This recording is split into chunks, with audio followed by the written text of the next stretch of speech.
Right, welcome back.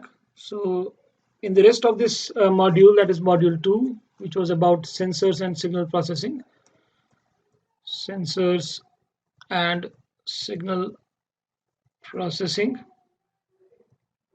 So, this is our module 2.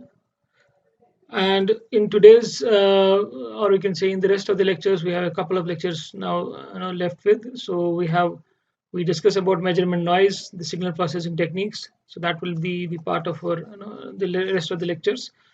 So, noise is something that is an unwanted signal that can actually deteriorate the that can deteriorate the actual signal that is to be measured. Now, this could be due to various types of errors that creep in during the measurement processes, which we have left out to the students to discuss. So, these are systematic errors and something called as random errors.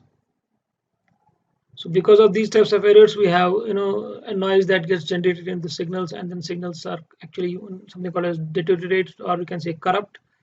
So we don't have an actual information, or we can say the correct information, or the correct measurement is not done, which is actually very important in case of obviously monitoring and control purposes.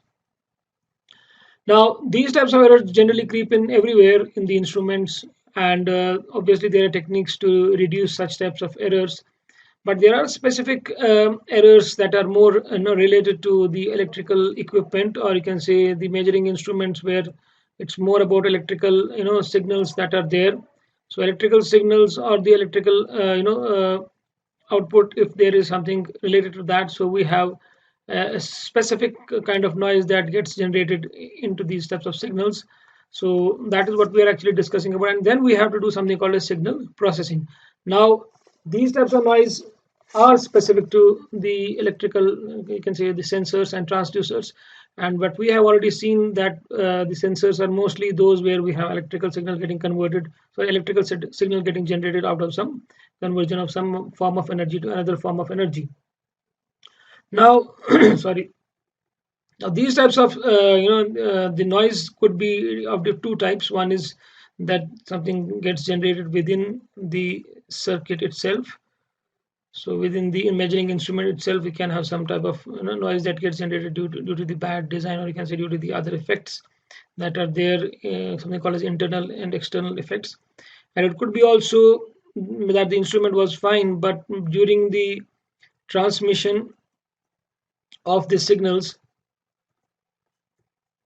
to the remote end, where we want to actually carry out certain operations, or we can want to carry out certain maybe computation based on the measured signals.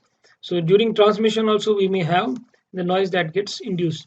Now, the aim of any designer, actually of the instrument designer, actually should be to design an instrument which actually is immune to these type of something called as induced noise. you know that is something that has to be taken care of at the initial design process. But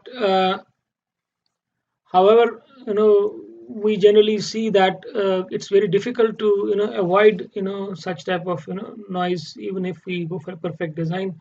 So we still have some type of noise that creeps in into the instrument during its use.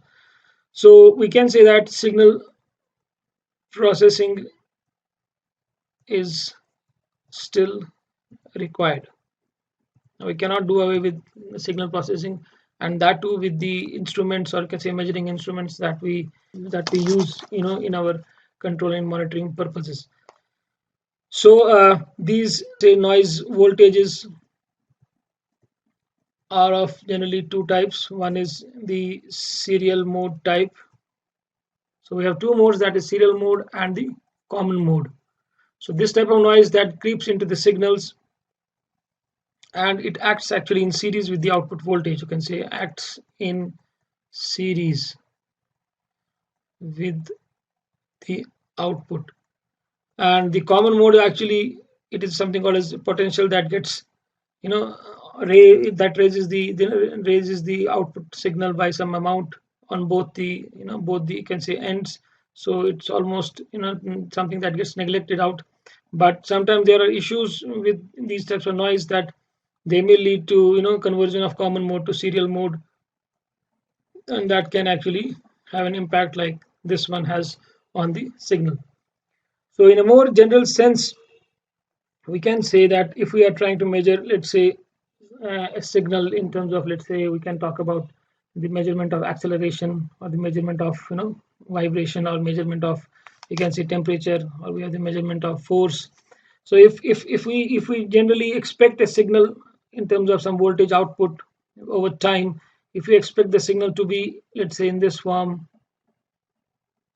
having some change also in terms of, it has some frequency, it has some amplitude, but because of these something called as noise voltages that act because of something called as induced noise, and maybe you can say external internal noise that typically happens with the electrical circuits. Suppose we're using a MEMS accelerometer to measure the acceleration of a moving object, could be a robot. So we are mounting an accelerometer on the robot. All right, so the robot is expected to move, and then there will be some acceleration we want to control, some parameters based on this accelerometer. This is a MEMS accelerometer that is placed out here, and that's mounted on the robot. So what happens is, because of the noise that creeps in due to the within the circuit, or we can say during the transmission, the signal output that is expected must be something like this. But because of this type of noise, we may see some high frequency signal also coming, or coming along with the actual signal. So we're looking at the signal, we are trying to measure the acceleration, but what is happening is that we are seeing even some high frequency content with the signal. So this is kind of a noise that is induced in the circuit. And also it could be always that there might be another kind of a shift in this type of measurement, where we have a bias that is created in this type of instrument like this. So now in this case, we may see that this orange one could be referred to something called as maybe a serial mode, in which the noise goes along with the actual signal. It doesn't actually change the potential of the signal.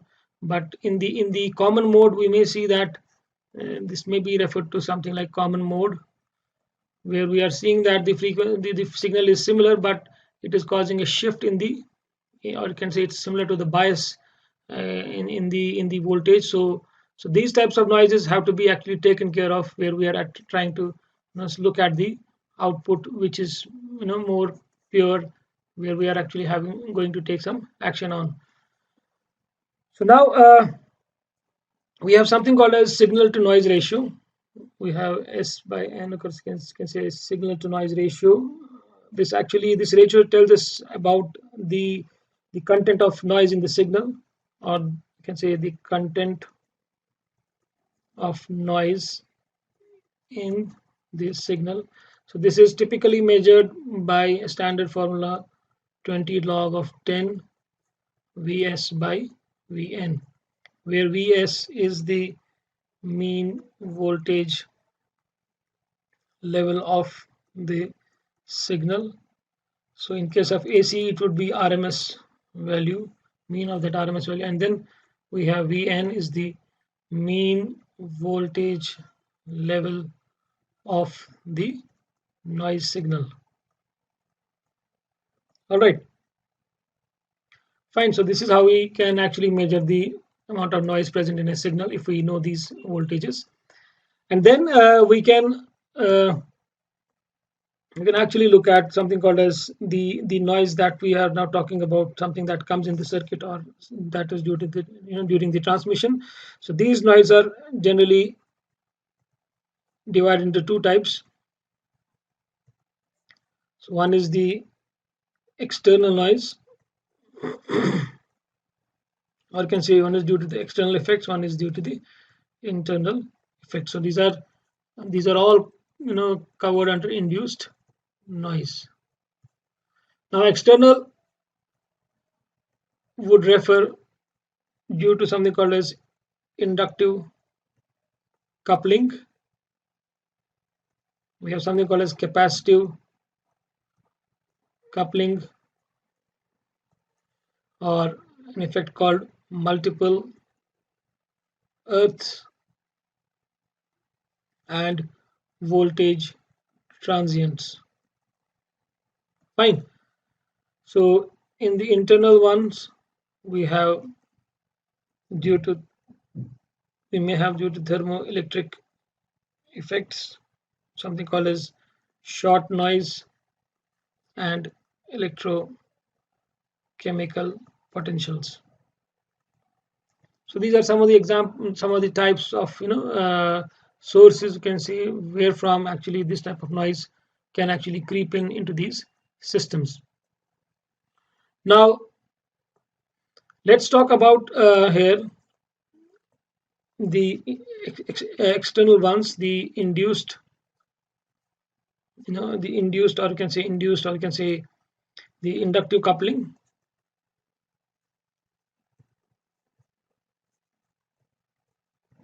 To understand this noise, so let's assume that we have a signal wire that is going through from the source to the to the end. So we have a source where we are actually measuring the noise.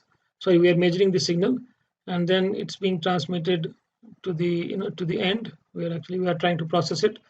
And assuming that there is something called as mains, the mains supply to the, can say, to the lab or to the industrial area. So this is known as mains supply, and this is known as signal wires. Now they are generally close enough, both are actually carrying current. So these are carrying high currents and these may be low currents. But what happens is, because of them being near to each other, there is something called as mutual inductance. Because of mutual inductance, there will be some voltage developed, and that voltage actually will corrupt the signal wires. So something like this, V, and the noise voltage will be actually proportional to M into I dot, where M is the amount of mutual inductance developed. So obviously, as the current is flowing through, there is a magnetic field created. There is some magnetic field, so that will interfere and that will create some voltage in this form. So where I is the rate of change of current, is actually di by dt. So this will cause some voltage to be developed, and that voltage actually will corrupt the signal wire. So that is one kind of this external, can say external type of noise source, or you can say induced noise source, that can actually impact the signal wires. Even if the instrument is very good, but because of transmission, we may have this type of problems. So this is the one of the sources of such noise. So there is something called as capacitive or electrostatic coupling.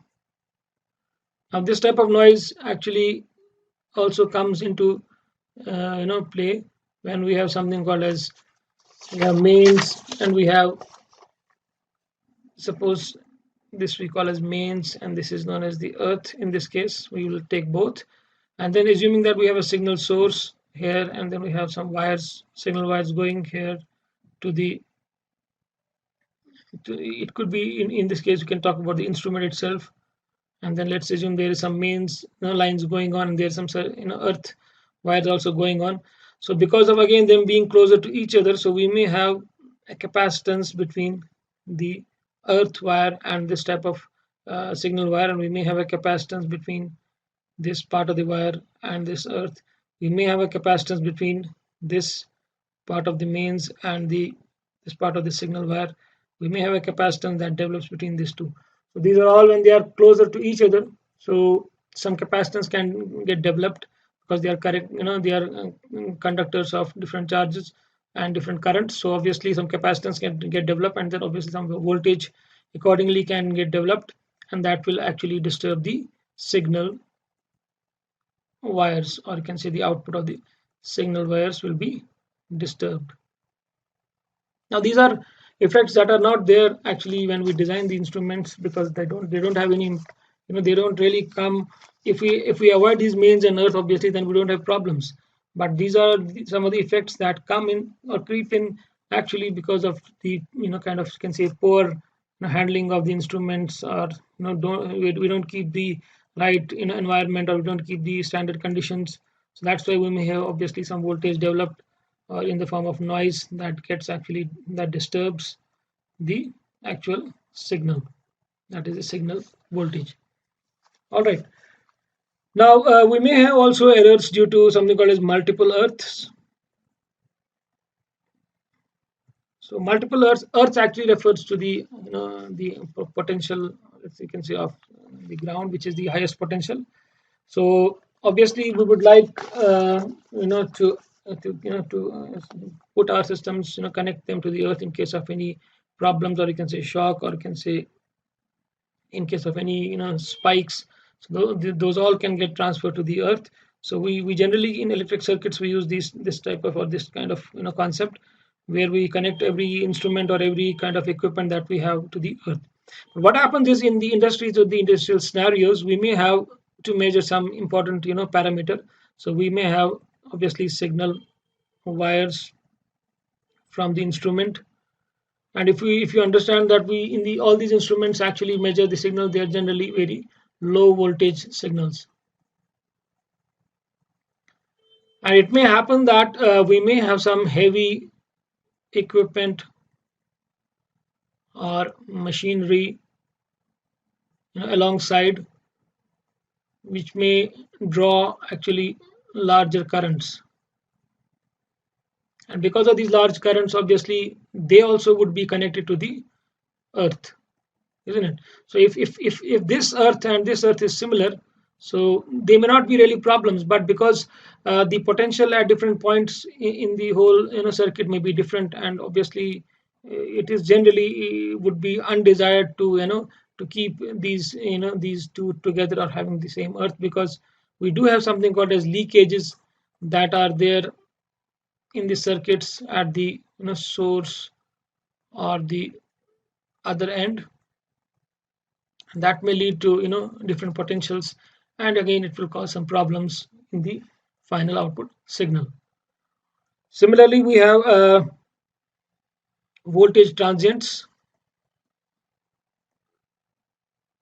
So this also happens when we have heavy equipment in terms of motors that actually take larger currents or draws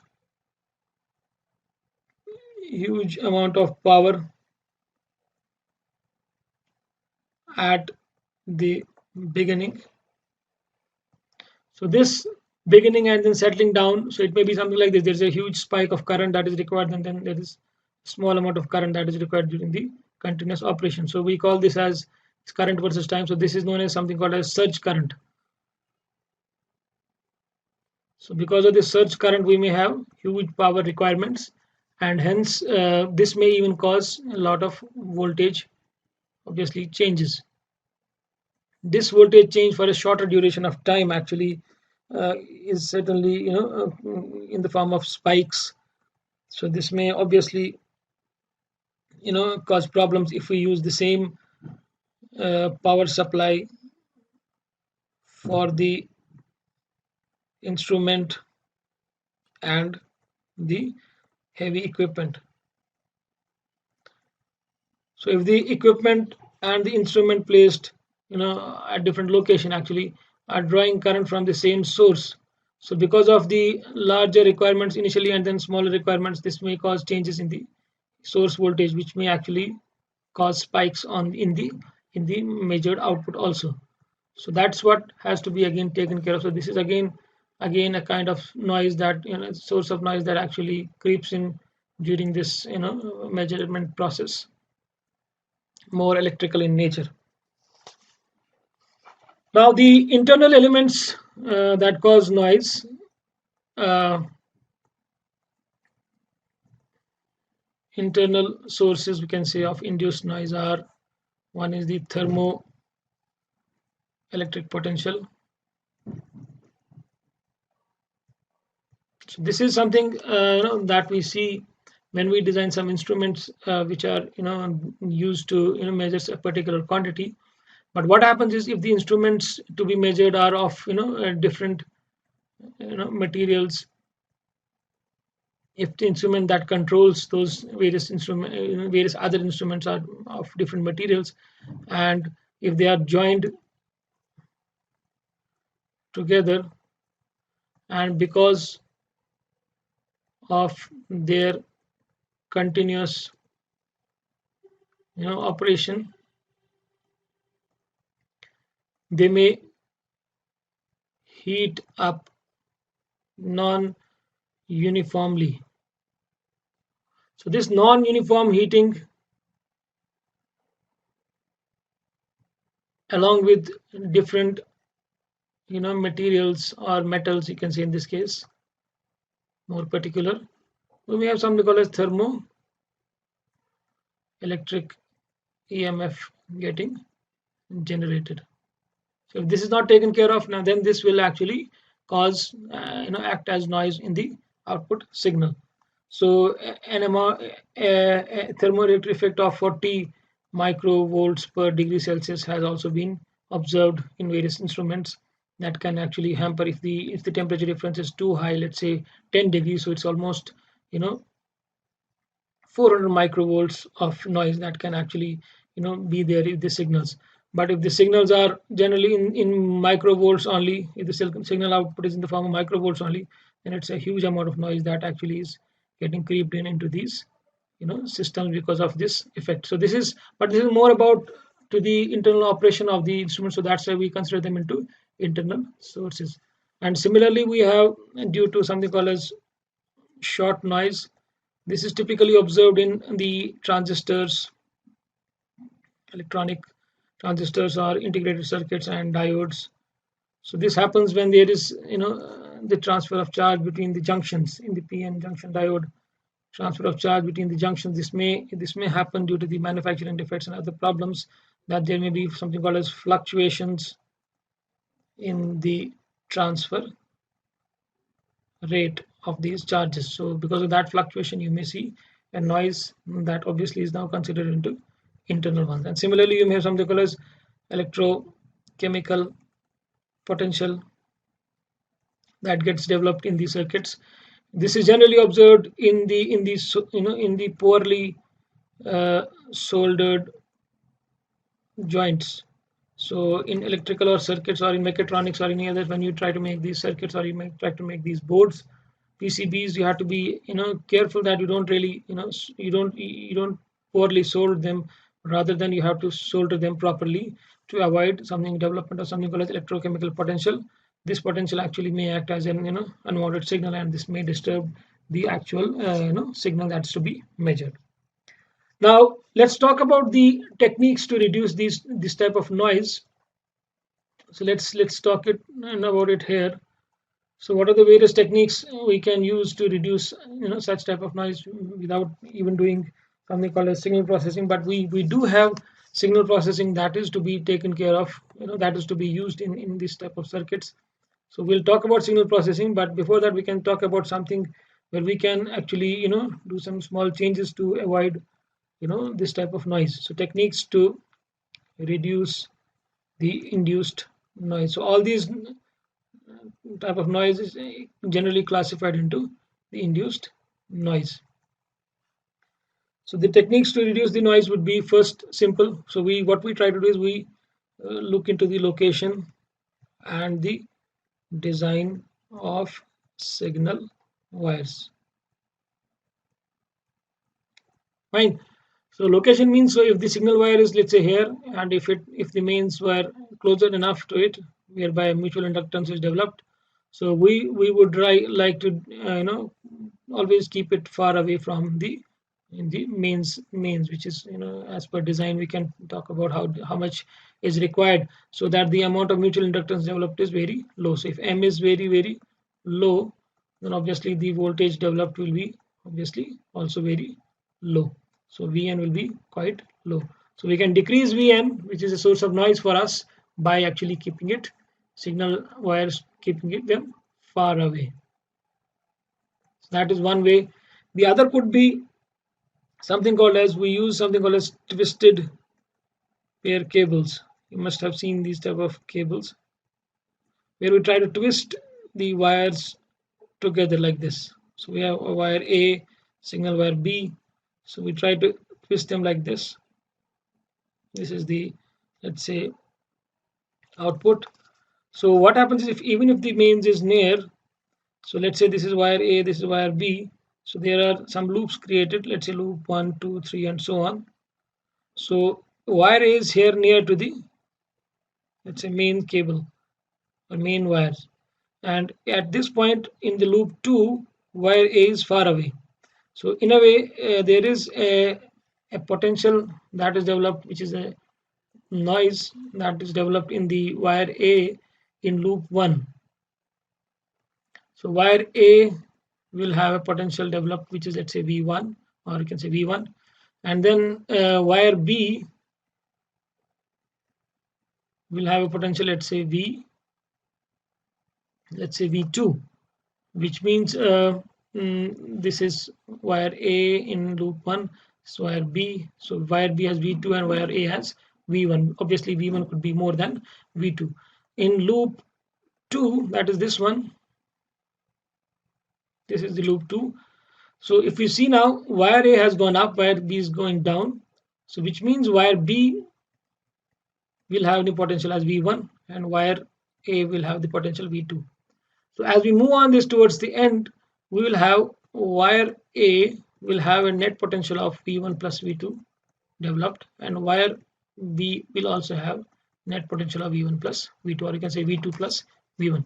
So overall, what we are able to do with twisted pair cables, we're able to manage the same amount of voltage, or you can say the induced voltage or noise voltage in both the cables. Now, because of this, what we are trying to say is that we are trying to ensure same distance of wire from the signal to the receiver. So we in this case, we ensure that the distance of the signal wire from this point to this point is same, because we are twisting them together. That is one important thing. Second thing is, it can obviously easily reject. It can be easily rejected after the output. So because we know that this is the amount of potential that is as a change that has that is there with the signal. So it could be in the form of common mode format, and we can easily reject such type of signals because we know that they are same. And if it is not done, what happens is, if there is if these wires are like this, two wires, and there's this main wire, so we have a different voltage here and we have a different voltage here in signal A and B.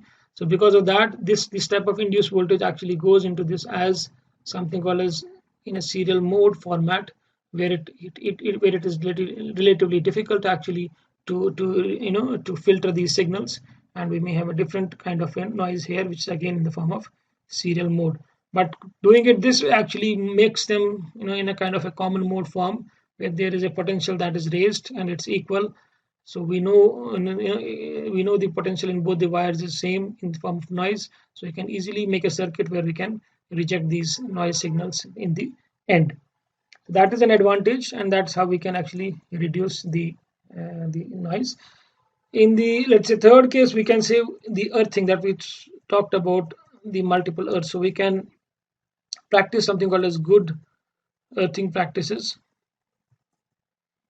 So in this case, what we can do is we can make separate earths for signal wires and separate earth for the heavy equipment in the shop floor or wherever we are actually trying to measure. So we have to practice good earthing practices.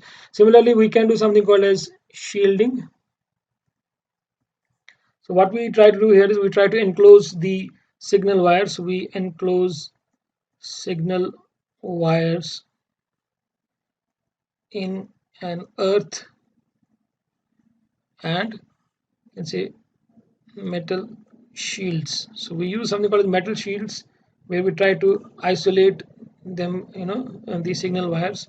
So we're trying to isolate signal wires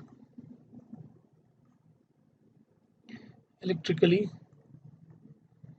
from the environment. So this is one of the popular ways of doing it. We call it as shielding. So an example of something called as braided, BRAIDED, braided metal shield. It has been shown experimentally that it eliminates 85% of the noise due to capacitive coupling. You can say eliminates. And also we have something called as lapped metal foil shield. So it almost eliminates the noise due to maybe capacitive and other effects completely. We can talk about capacitive. So capacitive is mentioned. So capacitive it tries to do, and then along with this shield, we do use these wires. Obviously, have to be twisted to avoid the noise due to other effects like inductive coupling.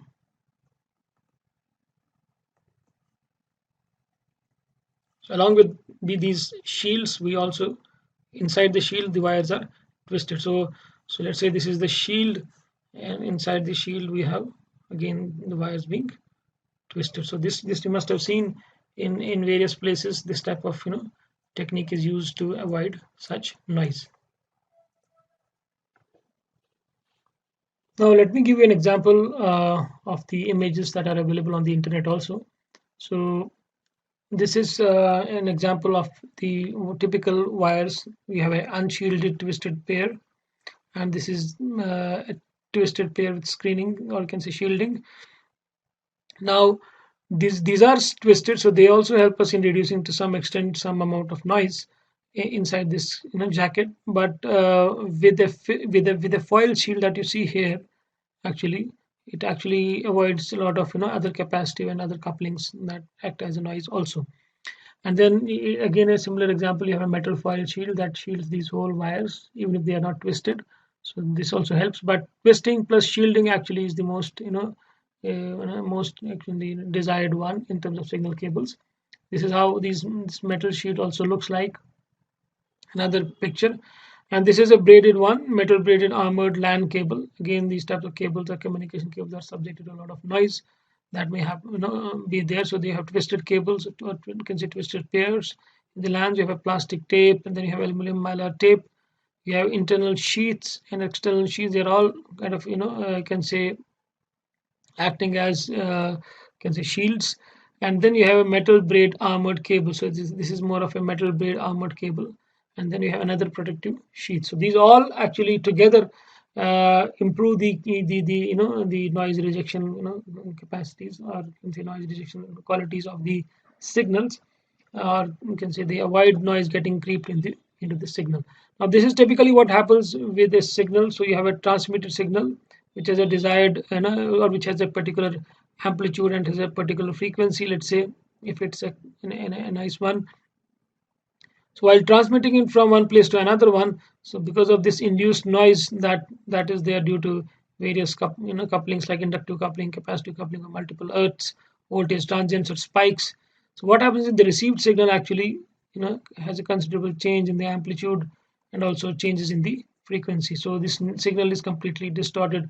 So something called as, we need to do something called as filtering, or you can say in broader sense signal processing has to be done in these types of circuits, or you can say signal conditioning circuits. Now an example of a system where this concept actually can be detailed out properly is that it is a typical process control application where we have a tank that is being filled up with, let's say, water in this case, for example. And what happens is at the empty level we have a radar level transmitter which actually measures the level of the water in the tank, and accordingly we have a pump that actually takes water from the source and then fills up this tank accordingly. So we are trying to ensure that it doesn't really get empty. So the moment it is about to get empty, the pump gets started, and then the water is filled up again, and then as the water fills to the maximum, the pump stops. So stopping and starting of the pump is being controlled by something called as relay. So the relay is nothing but electrical switch, similar to semiconductor switch, like you can say like transistors and all. But obviously, I have already talked about in it in mechatronics that relays are generally preferred for large current switching. So in this case, we are using a relay which is fed by a AC source, and then it displays us the values of the level, let's say in this case, or the amount of current that is flowing through. And then we have a sensor, this radar level transmitter, that transmits the level, according to the level, the signal to the relay. So accordingly the relay starts or stops, and accordingly the pump actually is initiated or stopped. Now what happens is, as the level of water drops to almost 4 milliamperes, the radar senses this and then sends the command to the relay, and then the relay starts the pump, gets on, and the pump also starts up, and then it tries to fill up the tank. But because of the noise that is there in the form of electrical noise, because of that, what happens is at 4 milliamperes, when the for example, the relay starts at 4.5 milliamperes, so even before going to the final, you can say completing it completely at 4.5 milliampere level, then accordingly the signal is of 4.5 milliamperes, so the relay has to get on. So but what happens is, because of the noise, even if the noise is of very small magnitude, even it's like 0.5 milliampere, it's noise is there. So a total of 5 milliampere actually goes to the relay, and at 5 milliampere the relay will actually be stopped, because it will assume that there is enough water in the tank, so you don't need to really open up. So what happens is, because of that, the tank will always remain empty, and the pump will not start. So this type of error that creeps in, which seems to be very small actually, but creeps in because of the environment, the type of noise that we have discussed. Similarly, we have to actually, that's why, take care of something called as using a twisted pair, using a shielded twisted pair for the signal, so that the right signal is actually fed. In the power lines, it may not be really important, but in the signal lines, this is very important, that you need to shield them, or you need to use something called as twisting and proper earthing, so that the right signal actually is transmitted to the actuator. All right, I think that's it. In the next class, we will talk about the analog and you can say analog filtering, which is part of the signal processing. Thank you.